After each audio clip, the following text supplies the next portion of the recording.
The last meeting theory എന്ന് കേട്ടിട്ടുണ്ടോ? ചില ആളുകൾ നമ്മുടെ ജീവിതത്തിൽ നിന്ന് പെട്ടെന്ന് അപ്രത്യക്ഷരാകുന്നു. നമ്മളത് ശ്രദ്ധിക്കാറേയില്ല. ഒരു സാധാരണ കൂടിക്കാഴ്ച, ഒരു സാധാരണ സംഭാഷണം, യാത്ര വിരിയൽ.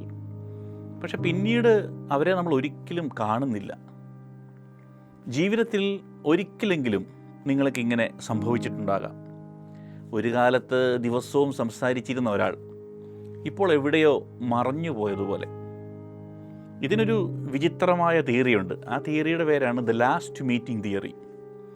ഈ തിയറി പറയുന്നത് ഓരോ മനുഷ്യബന്ധത്തിനും ഒരു ലക്ഷ്യമുണ്ട് എന്നാണ്. ചിലർ നമ്മുടെ ജീവിതത്തിലേക്ക് വരുന്നത് നമ്മളെ സന്തോഷിപ്പിക്കാൻ, ചിലർ പഠിപ്പിക്കാൻ, ചിലർ നമ്മളെ തകർക്കാൻ പോലും. പക്ഷേ ഓരോരുത്തരും നമ്മൾ എന്തെങ്കിലുമൊക്കെ മാറ്റി വച്ചിട്ടാണ് പോകുന്നത്. അവരിലൂടെ നമ്മൾ പഠിക്കേണ്ടത് പഠിച്ചു കഴിഞ്ഞാൽ, അവരിലൂടെ ജീവിതം നമ്മളെ എത്തിക്കേണ്ട സ്ഥലത്ത് എത്തിച്ചു കഴിഞ്ഞാൽ, പിന്നീട് പ്രകൃതി തന്നെ ആ ബന്ധത്തെ പതുക്കെ അകറ്റുമെന്നാണ് ഈ തിയറി പറയുന്നത്, ദ ലാസ്റ്റ് മീറ്റിംഗ് തിയറി.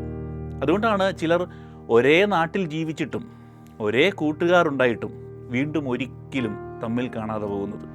പക്ഷേ ഏറ്റവും വേദനിപ്പിക്കുന്ന കാര്യം എന്താണെന്നറിയാവോ? അവസാനമായി കണ്ടുമുട്ടുന്ന ആ നിമിഷത്തിൽ അതാണ് അവസാന കൂടിക്കാഴ്ചയെന്ന് ഇരുവർക്കും അറിയില്ല. അവസാനമായി പറയുന്ന ഗുഡ് ബൈ, പിന്നെ കാണാമെന്നൊക്കെ പറയുന്നത് യഥാർത്ഥത്തിൽ വീണ്ടും ഒരിക്കലും നടക്കാത്ത ഒരു വാക്കായിരിക്കാം.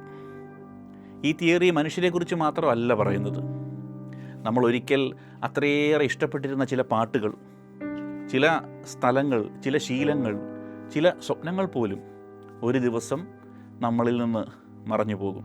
ഒരുപക്ഷെ ഇപ്പോൾ നിങ്ങളുടെ ജീവിതത്തിലുള്ള ചില ആളുകളുമായുള്ള ഈ നിമിഷങ്ങൾ പോലും, ഈ നിമിഷം നിങ്ങളറിയാതെ നടക്കുന്നത് അവസാന കൂടിക്കാഴ്ചയായിരിക്കാം, ദ ലാസ്റ്റ് മീറ്റിംഗ്.